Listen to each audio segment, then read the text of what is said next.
Assalamualaikum warahmatullahi wabarakatuh. Bismillahirrahmanirrahim. Alhamdulillahi rabbil alamin. Wal aqibatu lil muttaqin.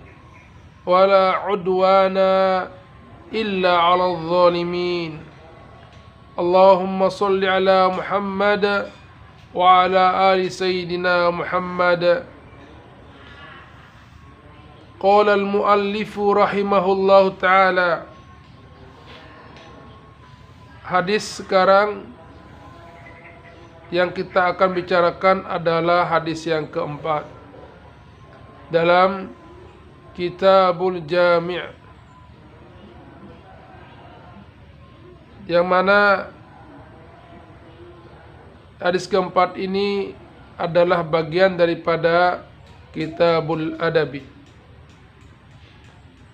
Wa 'an Ibni Umar radhiyallahu ta'ala anhuma qala Rasulullah sallallahu alaihi wasallam la yuqimu ar-rajulu ar-rajula min majlisihi thumma yajlisu fihi walakin tafassahu wa tawassa'u, muttafaqun alaih. Wa 'an Ibni Umar, dan dari Ibnu Umar radhiyallahu ta'ala anhuma, mudah-mudahan Allah subhanahu wa ta'ala meridhoi keduanya, ia berkata, qala Rasulullah sallallahu alaihi wasallam, Rasulullah sallallahu alaihi wasallam telah bersabda, la yuqimur rajulu ar-rajula, janganlah seseorang membangunkan atau mengusir orang lain, ar-rajula, min majlisihi, dari tempat duduknya, thumma yajlisu fihi, kemudian setelah dia membangunkan, menyuruh orang pergi, kemudian dia duduk di tempat itu. Tetapi ada solusi yang dikasih, yaitu walakin tafassahu wa tawassa'u, akan tetapi hendaknya kalian itu memberikan kelapangan, wa tawassa'u, dan kelonggaran. Muttafaqun alaih. Hadis ini diriwayatkan oleh Imam Bukhari dan Imam Muslim. Dalam sahih riwayat Muslim tercantum dengan lafaz la yuqimanna, yaitu dalam bentuk larangan yang lebih keras, dengan ditasdidkan nun pada akhirnya yang berbunyi la yuqimanna. Lafaz khobar yang tertera dalam hadis yang dibawakan oleh penulis adalah lafaz khobar yang berarti larangan, yang mana hadis ini berarti barang siapa yang lebih dahulu mendapati suatu tempat, baik itu di masjid atau tempat lainnya, untuk melaksanakan suatu ketaatan kepada Allah Subhanahu wa taala, maka ia lebih berhak untuk menempati tempat tersebut. Bagi yang datang belakangan, itu dilarang untuk menyuruh orang bangkit atau pergi atau mengusirnya dari tempat tersebut. Hanya saja dalam sebuah hadis menyebutkan man qama min majlisihi, barang siapa yang sudah bangkit, sudah pergi dari tempatnya, thumma raja'a ilaihi, kemudian dia kembali kepada tempat itu, fahuwa ahaqqu bihi, maka ia lebih berhak untuk menempati tempat tersebut. Hadis ini diriwayatkan oleh Imam Muslim. Jadi apabila seseorang telah menduduki sebuah tempat di dalam masjid atau tempat lainnya, lalu ia bangkit, Dan ketika kembali ia melihat seorang telah menduduki tempat tersebut, maka ia boleh menyuruh orang tersebut untuk bangkit dari tempat itu. Ini adalah pandangan mazhab Imam Asy-Syafi'i. Kemudian hadis yang tadi hadis yang kelima. Sekarang kita masuk hadis yang keenam. An Ibni Abbasin radhiyallahu taala anhuma qala. Dari Ibnu Abbas, mudah-mudahan Allah Subhanahu wa taala meridhoinya. Ia berkata, qala Rasulullah sallallahu alaihi wasallam. Rasulullah sallallahu alaihi wasallam bersabda, "Idza akala ahadukum ta'aman." Apabila seseorang akala memakan, ahadukum salah seorang di antara kalian, ta'aman yaitu makanan. Artinya jika seorang dari kalian makan sebuah makanan, fala yamsah yadahu, maka dia tidak boleh membasuh tangannya atau mengusap tangannya, hatta yal'aqaha, sehingga dia itu menjilatinya, tangan tersebut, au yul'iqaha, atau dia dijilat oleh orang lain akan tangan tersebut. Muttafaqun alaih.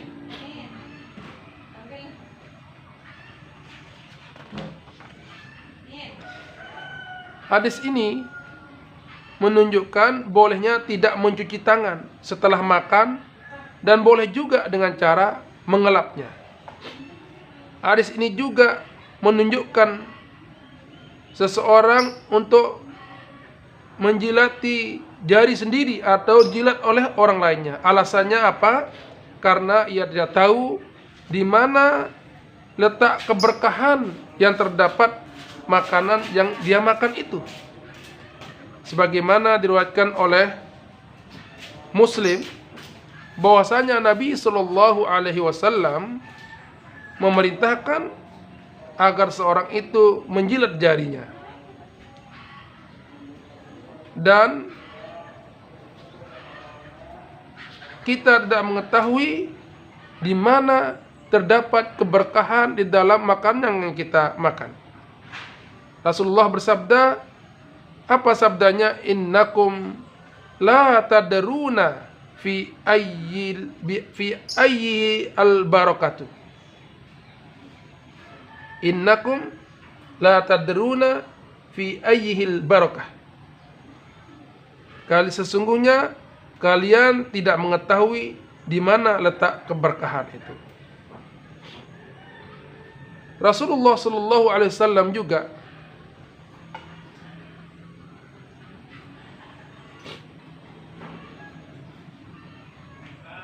menyuruh untuk memungut makanan yang terjatuh dengan cara membersihkannya, kemudian disuruh untuk memakannya. Di dalam riwayat Muslim, Rasulullah sallallahu alaihi wasallam bersabda, "Idza waqa'at luqmatu ahadikum falyumit ma biha min adha wal ya'kulha wa la yad'ha lisyaitan." Idza waqa'at, jika jatuh, luqmatu ahadikum, makanan salah seorang di antara kalian, falyumit ma biha, maka hendaklah ia membuang apa yang terdapat padanya, min adza, dari kotoran atau yang menempel padanya. Wal yakulha, lalu setelah dia membuangnya atau apa saja yang menempel daripadanya berupa kotoran, wal yakulha, lalu hendaknya ia memakannya. Wala yada'ha lisyaitan, dan janganlah ia membiarkannya dimakan oleh syaitan. Memang menurut zahir hadis, perintah beliau untuk menjilat jari atau menyuruh orang lain untuk menjilatnya daripada tangan itu, dan perintah untuk menjilat nampan tempat makannya, itu kalau melihat zahirnya adalah hukumnya wajib. Ini pendapat daripada Abu Muhammad bin Hazm. Ia berkata demikian, yaitu hukumnya adalah wajib.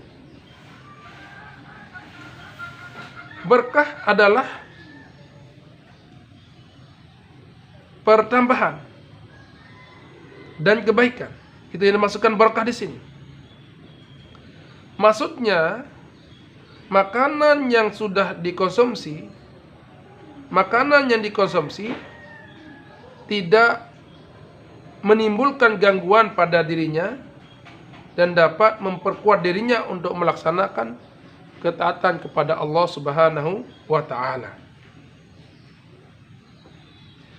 Dan boleh jadi keberkahan ini didapatkan pada makanan yang masih menempel pada jari tangan, atau pada tempat makan, atau pada makanan yang terjatuh, sehingga kita disuruh untuk mengambilnya apabila jatuh makanan tersebut.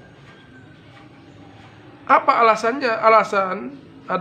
Alasan lain mengapa makanan yang jatuh harus dipungut dan dimakan. Alasannya ialah agar makanan tersebut tidak dimakan oleh syaitan.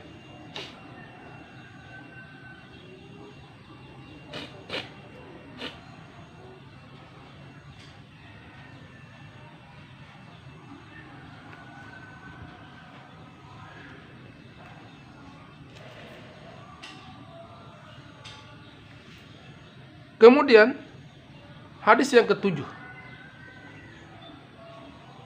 yang berbunyi, wa an Abi Hurairah radhiyallahu taala anhu qol, dan dari Abu Hurairah radhiyallahu taala, mudah-mudahan Allah Subhanahu wa taala meridhoinya, ia berkata, qala Rasulullah sallallahu alaihi wasallam, Rasulullah sallallahu alaihi wasallam bersabda, la yusallim as-saghiru 'alal kabiri wal marru 'alal qa'idi wal qalilu 'alal kathiri, muttafaqun alaih.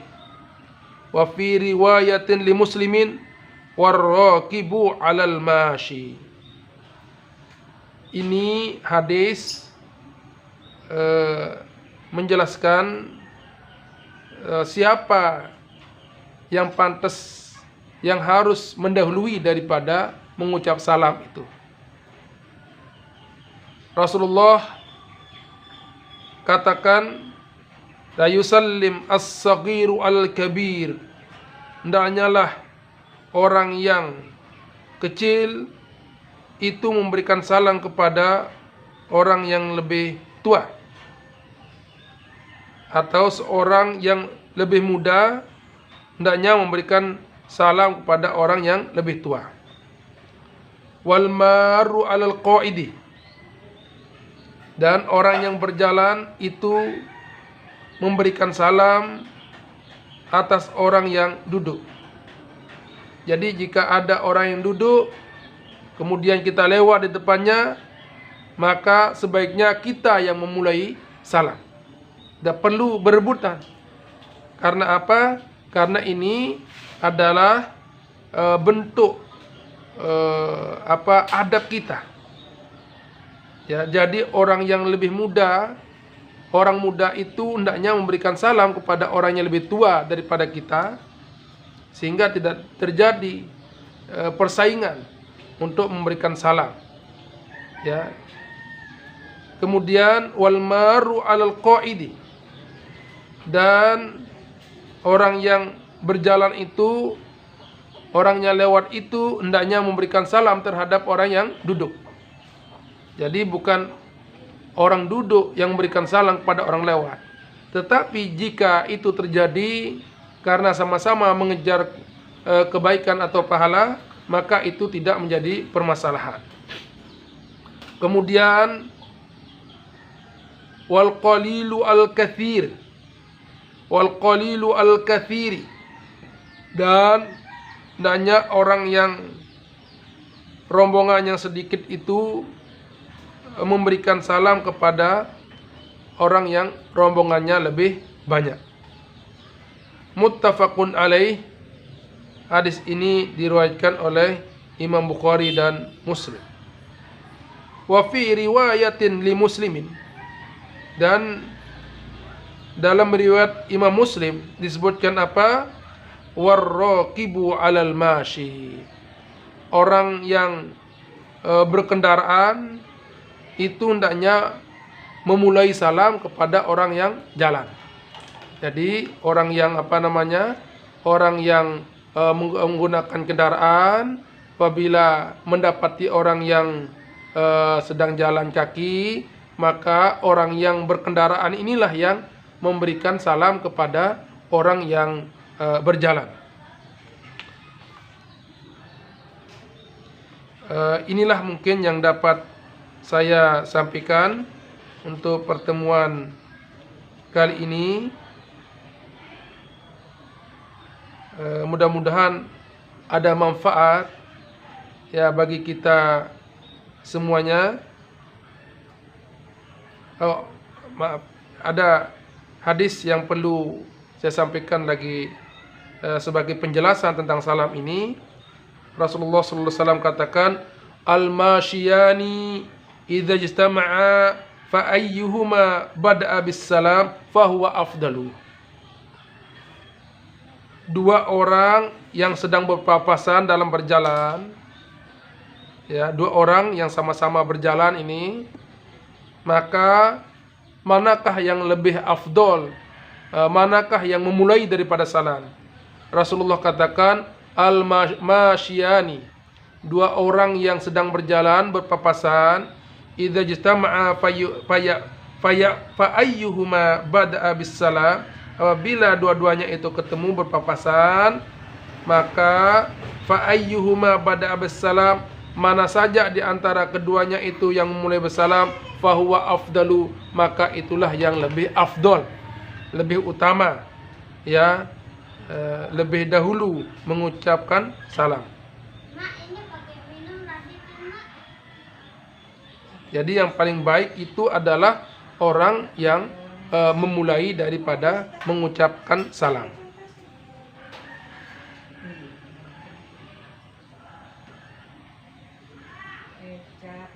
Malah Rasulullah sallallahu alaihi wasallam katakan, inna aulan nasi billahi, sesungguhnya orang yang paling dekat, orang paling aula, paling utama di hadapan Allah Subhanahu wa taala itu adalah man bada'a bis salam, orang yang lebih dahulu memulai daripada mengucapkan salam, orang yang memulai lebih dahulu memberikan salam kepada orang lain.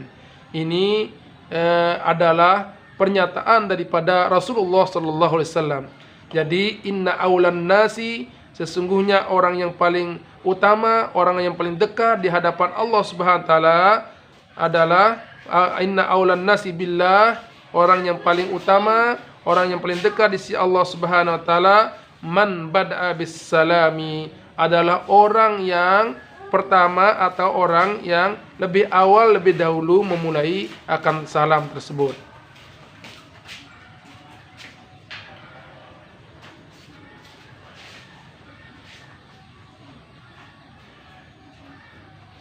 Demikian mungkin yang dapat saya sampaikan pada pertemuan kali ini. Mudah-mudahan memberikan manfaat. Mohon maaf bila ada khilaf dan salah. Wabillahi taufiq wal hidayah. Assalamualaikum warahmatullahi wabarakatuh.